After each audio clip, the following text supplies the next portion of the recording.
Can a young woman vote at her swing state college? Our daughter just celebrated her 18th birthday and is excited about being able to vote. She is active politically and has strong opinions about many social and political issues.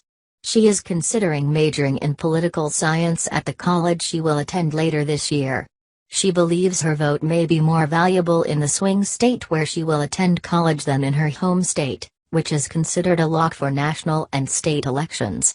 Is it ethical for her to register to vote at college? Kate H.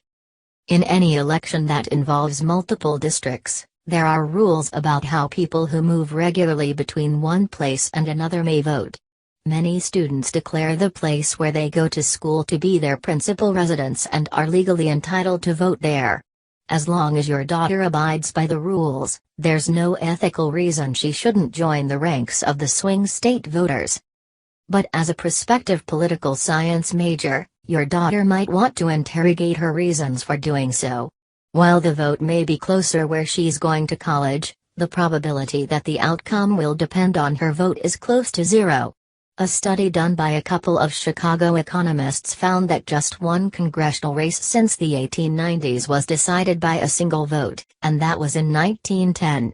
No presidential election has ever hung on one.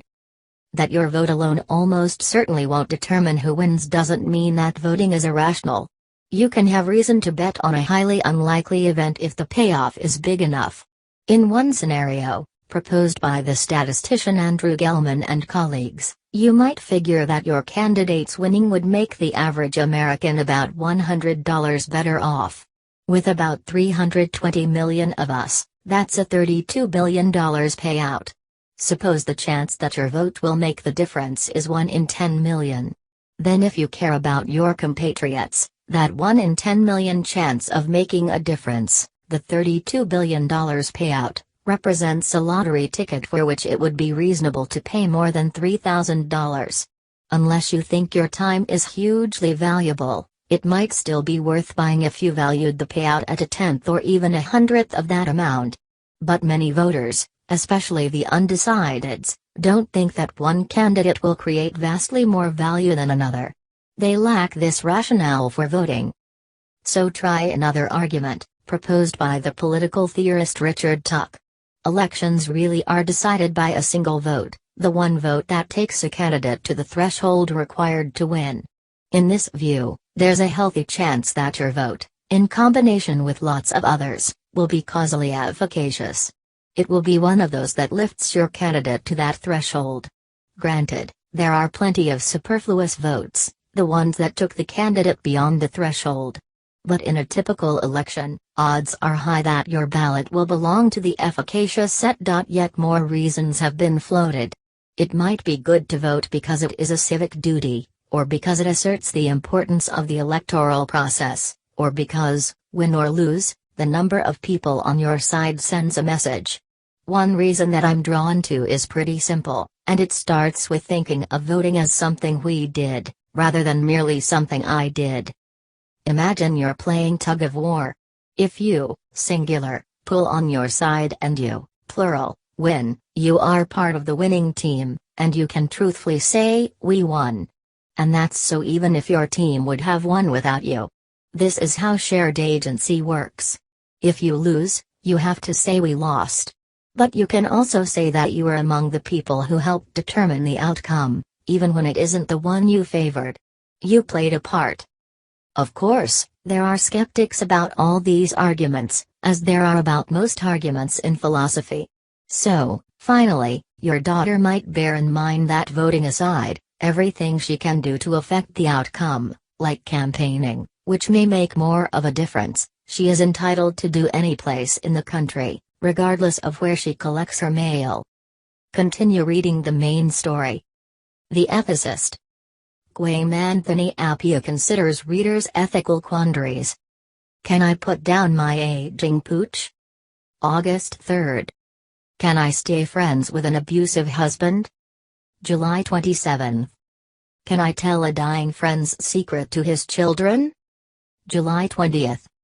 Should I have talked to my father about his cross-dressing? July 13th.